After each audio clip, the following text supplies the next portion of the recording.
दोस्तों, अगर आप बिहार के बॉर्डर से जुड़े इन 7 जिलों में रहते हैं, तो आज का ये खबर आपकी नींद उड़ा सकती है। जी हाँ दोस्तों, आज है आपका 1 अप्रैल। 1 अप्रैल की एक बहुत बड़ी खबर है कि बिहार और नेपाल सीमा के बीच में जितने भी ज़मीन है, उनमें अगर कोई अतिक्रमण करके बैठा है, तो उसको उस ज़मीन से खाली कराया जाएगा, उस पे बुलडोज़र चलाया जाएगा।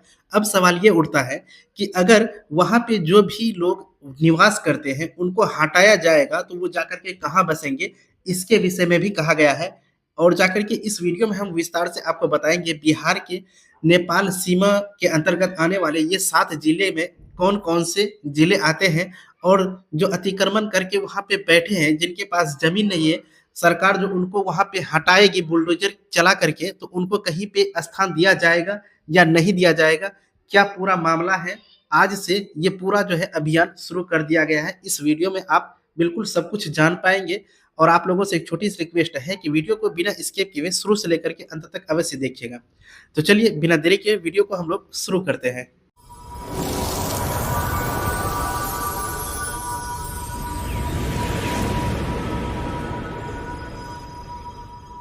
तो देखिए दोस्तों, यहाँ पे स्क्रीन पर बिहार के राजस्व एवं भूमि सुधार विभाग ने जो है एक प्रेस विज्ञापित किया है, यानी कि प्रेस के माध्यम से ये अनाउंस किया है कि बिहार में अतिक्रमण का अभियान 1 अप्रैल यानी कि आज से प्रारंभ कर दिया जाएगा।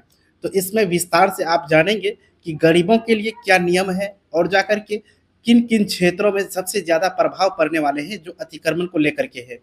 तो देखिए यहाँ पे विस्तार से हम लोग समझते हैं कि उप मुख्यमंत्री सह मंत्री राजस्व एवं भूमि सुधार विभाग श्री विजय कुमार सिन्हा ने कहा कि राज्य में शहरी सौंदर्यीकरण और सुव्यवस्थित विकास के लिए अतिक्रमण हटाना अत्यंत आवश्यक है। यानी कि विजय कुमार सिन्हा ने कहा है कि शहर में सौंदर्यीकरण यानी कि शहर अच्छा दिखे, उसके लिए अतिक्रमण जो किए हुए हैं अतिक्रमणकारी, उनको हटाना बहुत ही जरूरी है। सार्वजनिक स्थलों को अतिक्रमण मुक्त कर ही हम बेहतर यातायात, स्वच्छता और नागरिक सुविधाओं को सुनिश्चित कर सकते हैं। ये राजस्व विभाग का कहना है। हालांकि हमारी सरकार पूरी संवेदनशीलता के साथ काम कर रही है, ये राजस्व विभाग का कहना है। गरीब एवं असहाय लोगों के जीवन यापन को ध्यान में रखते हुए स्पष्ट निर्देश दिया गया है कि उनका अतिक्रमण तभी हटाया जाएगा जब उनके लिए रोजगार के वैकल्पिक साधन या पुनर्वास की समुचित व्यवस्था सुनिश्चित कर दी जाएगी। कहने का मतलब ये हुआ कि अब बिहार सरकार के राजस्व विभाग ने जो अतिक्रमण हटाने की बात कही है, उनमें एक बहुत बड़ा मोड़ देखने के लिए मिला यहाँ पे हमको कि अब उन अतिक्रमणकारियों को, जिनको रहने के लिए ज़मीन नहीं है, जो अतिक्रमण करके बैठे हैं, उनको हटाने से पहले उनकी रहने की व्यवस्था कहीं दूसरी जगह करना होगा, तब जाकर के उनको अतिक्रमण मुक्त किया जाएगा उस ज़मीन से।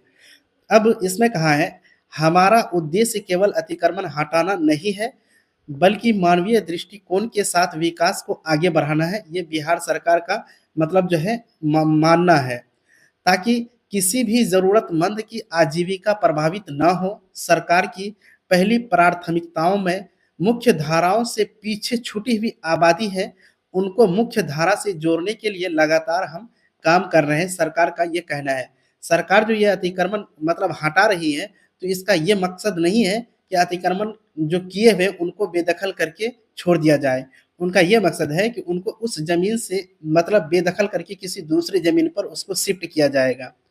तो चलिए यहाँ पे हम आगे देखते हैं। तो आज आपका है 1 अप्रैल। जी हाँ दोस्तों, 1 अप्रैल से पूरे बिहार में चलेगा अतिक्रमण हटाओ अभियान, यानी कि आज से ये अभियान प्रारंभ हो चुका है। सीमा क्षेत्रों पर विशेष फोकस दिया जाएगा।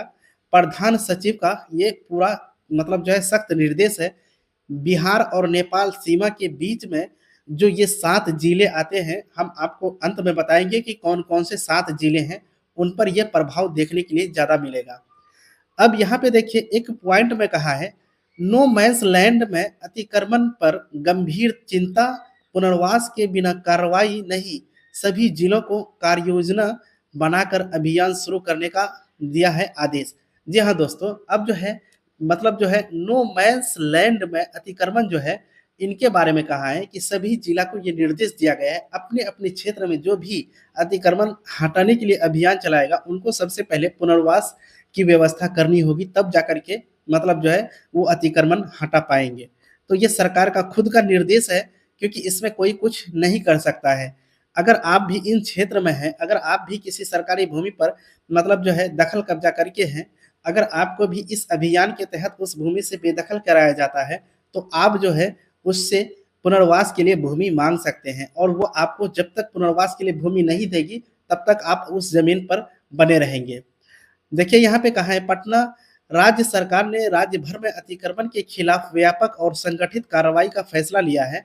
राजस्व एवं भूमि सुधार विभाग के प्रधान सचिव श्री सीके अनिल ने सभी जिला अधिकारियों, अपर समाहर्ताओं, भूमि सुधार उप समाहर्ताओं, अनुमंडल पदाधिकारियों एवं अंचल अधिकारियों को निर्देश जारी करते हुए 1 अप्रैल 2026 से अतिक्रमण हटाने का विशेष अभियान चलाने का आदेश दिया है। जी हाँ दोस्तों, ये आदेश बिल्कुल पारित हो चुका है, ये आज से प्रभावित होने वाले हैं।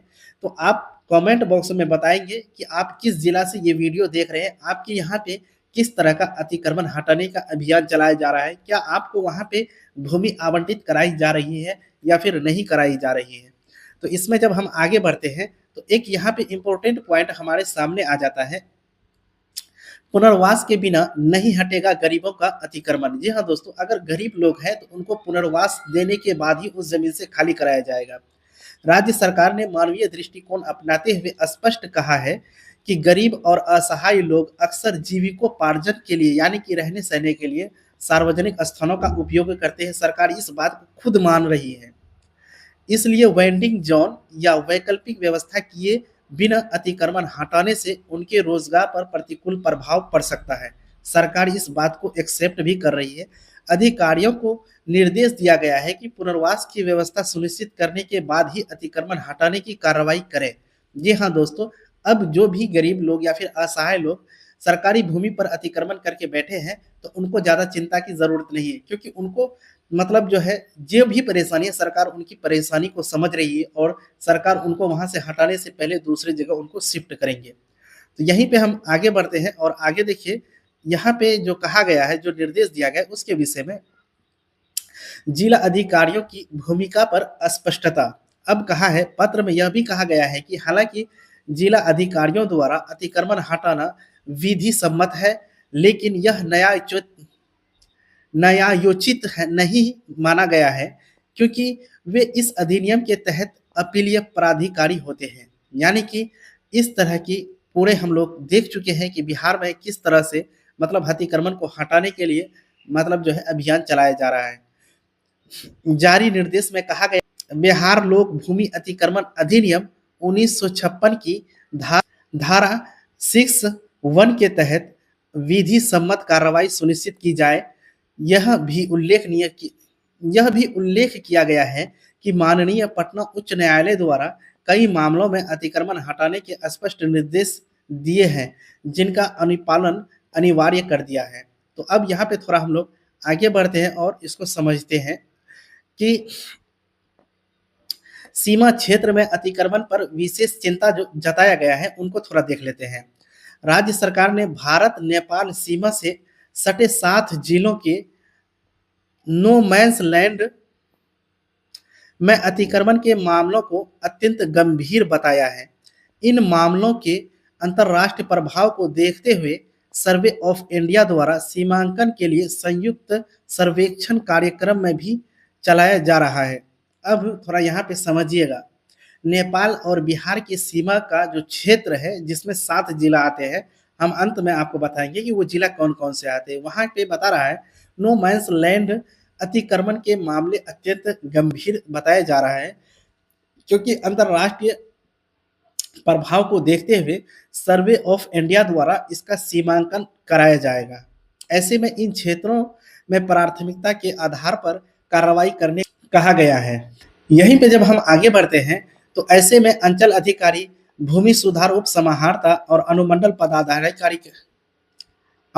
पदाधिकारी स्तर के अधिकारियों को ही इस अभियान में सक्रिय भूमिका निभाने का निर्देश दिया गया है। तो अब जो ये अभियान चलाएगा, तो ये कौन कौन चला सकते हैं, तो यहाँ पे आप देख रहे हैं कि अंचल अधिकारी सीओ करेंगे, भूमि सुधार उप समाहर्ता और अनुमंडल पदाधिकारी भी इस कार्य में लगेंगे। अब थोड़ा ये समझते हैं हम लोग कि शहरी सौंदर्यीकरण से जुड़ा अभियान है ये। अतिक्रमण हटाने को शहरी सौंदर्यीकरण का महत्वपूर्ण हिस्सा बताते हुए सरकार ने इस वित्तीय आवंटन भी जारी किया है। हाल ही में जारी पत्रों के माध्यम से विभिन्न जिलों को आवश्यक संसाधन उपलब्ध कराए गए हैं। तो अब यहाँ पे हम लोग थोड़ा आगे देखते हैं और इसमें क्या कहा गया है उसके विषय में हम लोग जान लेते हैं। अभिलेख संधारण और मॉनिटरिंग पर जोर दिया गया है। तो देखिए ये क्या है, सभी अंचल अधिकारियों को निर्देश दिया गया है कि वे अपने अपने क्षेत्र में चल रहे अतिक्रमण वादों की सूची तैयार करें। यानी कि जो भी वाद तैयार हो रहे हैं उनकी सूची लिस्ट बनाने के लिए कह रहे हैं, उनका विधिवत संधारण करें। यानी कि एक तरीका जो है उनके आधार पर उनको सबमिट करें। प्रत्येक मामले में नोटिस, तामी तामीला और कार्रवाई की वर्तमान स्थिति का स्पष्ट उल्लेख होना अनिवार्य है, ये कहा गया है। तो दोस्तों इस तरह से हम लोग देखें कि बिहार में कौन-कौन से क्षेत्र हैं जो कि मतलब जो है इस अतिक्रमण के अंतर्गत आता है। तो यहाँ पे कुछ जिले हैं, ये जिले आप देख लीजिए। अगर आप इन जिलों में से किसी एक जिला से हैं तो आप हमें कमेंट बताएँगे। हम आपको वहाँ की स्थिति के बारे में जानकारी दे देंगे स्पष्ट कि वहाँ पे अभी काम शुरू हुआ है या नहीं हुआ है। दोस्तों आप यहाँ पर देख सकते हैं बिहार और नेपाल के बीच में जो 7 जिले हैं बिहार के, वो कौन-कौन से जिले हैं। तो 1 नंबर की अगर हम बात करें तो ये है आपका पश्चिमी चंपारण, दूसरा है आपका पूर्वी चंपारण, तीसरा है आपका सीतामढ़ी और चौथा है आपका मधुबनी और जाकर के 5वां आपका आ जाता है सुपौल और छठा आ जाता है आपका अररिया, उसके बाद 7वां आ जाता है आपका किशनगंज।